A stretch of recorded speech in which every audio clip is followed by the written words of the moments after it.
Hello बच्चों। Physics के तीसरे लेक्चर में आप सभी का बहुत बहुत स्वागत है। आज हम फिजिक्स के तीसरे लेक्चर में आवेश के ऊपर डिस्कस करेंगे, क्योंकि हमारा जो पहला चैप्टर है वो विद्युत आवेश तथा विद्युत क्षेत्र है। तो सबसे पहले हमें जानना ये जरूरी होगा कि आवेश क्या होता है। ठीक है, तो चलिए एक छोटी सी परिभाषा लिखी है हमने। विद्युत आवेश द्रव्य या पदार्थ, क्योंकि द्रव्य पदार्थ एक ही होता है, का वह गुण जिसके कारण वह विद्युत तथा चुंबकीय प्रभाव उत्पन्न करता है तथा उनका अनुभव करता है, क्या कहलाता है? आवेश कहलाता है।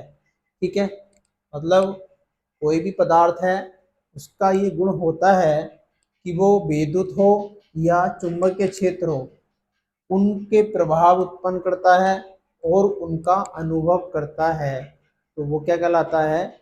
आवेश कहलाता है। कई बार क्या होता है, हम दो वस्तुओं को एक साथ रगड़ते हैं और रगड़ने के बाद हमें पता चलता है कि वो वस्तु किसी अन्य वस्तु को आकर्षित करती है या उसको प्रतिकर्षित करती है, यानी वो अपनी ओर खींचती है या वो धकेलती है।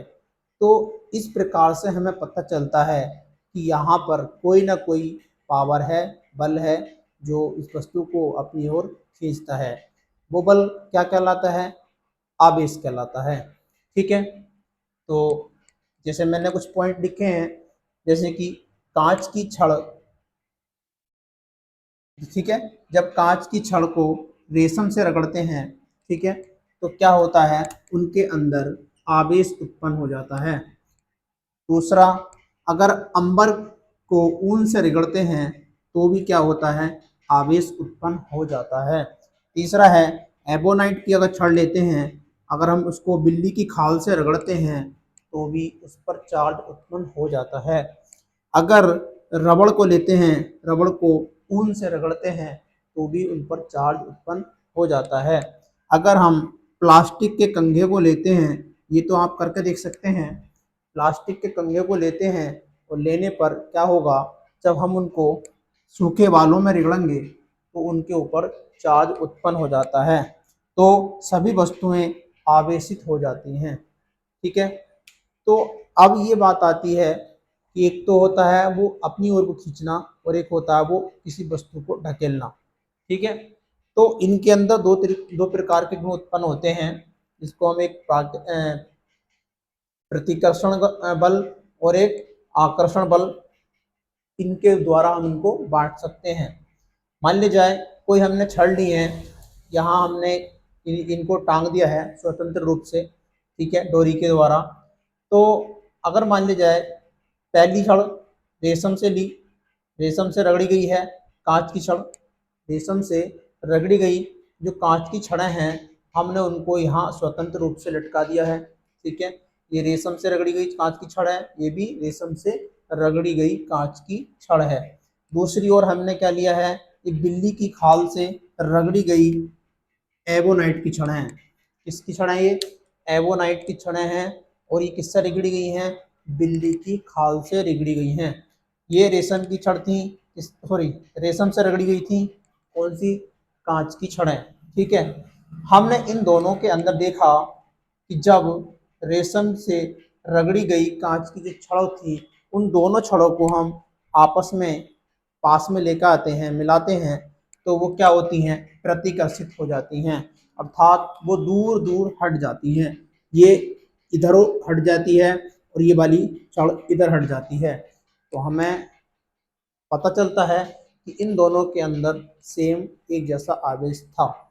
आगे हम चलते हैं, बिल्ली की खाल से रगड़ी गई जो एवोनाइट की छड़ थी, जब उन दोनों को हम पास में लेकर आते हैं दोनों को, तो क्या होता है? वो भी दूर हट जाती हैं, तो हमें पता चलता है कि इनके अंदर भी कोई ना कोई सेम चार्ज उत्पन्न है, तो इसलिए इनके अंदर भी कौन सा बल लगता है? प्रतिकर्षण बल लगता है। अगर हम एक रेशम से रगड़ी हुई कांच की छड़ ले लेते हैं और दूसरी हम बिल्ली की खाल से रगड़ी गई एबोनाइट की छड़ ले लेते हैं, और जैसे ही हम उनको स्वतंत्र रूप से पास में लेकर आते हैं तो वो क्षणें क्या होती हैं, एक दूसरे की ओर आकर्षित हो जाती हैं, या फिर यूँ कहिए कि वो आपस में चिपक जाती हैं। तो हमें प्रतीत होता है कि कहीं न कहीं ये आवेश दो प्रकार का होता है, क्योंकि समान आवेश आपस में नहीं चिपक रहा, यानी प्रतिकर्षण हो रहा है उनके अंदर, ठीक है। और जो विपरीत आवेश था, ठीक है, एक तो रेशम से रगड़ी गई कांच की छड़ और एक बिल्ली की खाल से रगड़ी गई एबोनाइट की छड़, जब हमने इनको लिया तो ये दोनों आपस में क्या हो गई, चिपक गई, आकर्षित हो गई। तो हमें यहाँ पर अनुभव होता है कि यहाँ पर जो आवेश है वो दो प्रकार का है। तो हम आगे पढ़ेंगे आवेश कितने प्रकार का होता है, ठीक है।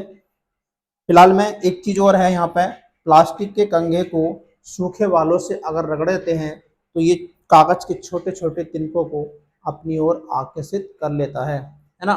तो ये आप प्रैक्टिकल करके देख सकते हैं, अच्छा लगेगा। तो ये हमारी यहीं तक वीडियो है, क्योंकि शॉर्ट वीडियो बना रहा हूँ, ठीक है, जिससे कि फेसबुक पे, इंस्टा पे और यूट्यूब पे आसानी से अपलोड कर सकें। आप जल्दी से जुड़ते जाइए, मैं ये लॉन्ग वीडियो आपको मतलब लेकर आऊँगा, ठीक है, और बेहतर तरीके से आप लोगों को समझाने की कोशिश करूँगा विद प्रैक्टिकल यहाँ पर। तो अच्छा लगेगा, क्योंकि साइंस हमेशा समझा जाता है, रटा नहीं जाता, ठीक है। तो आई होप आपको ये वीडियो हमारा अच्छा लगा होगा। तो ज़्यादा से ज़्यादा इस वीडियो को शेयर करिए, ठीक है, जिससे कि और बहुत सारे बच्चे जुड़ सकें। और अगर आप नहीं भी तैयारी करते हैं जो 9th की, 10th की या 11th की या 12th की, तो आपके आसपास के बच्चे या कोई आपके बच्चे पढ़ते होंगे तो आप उनको भी ये वीडियो शेयर कर सकते हैं। Thank you.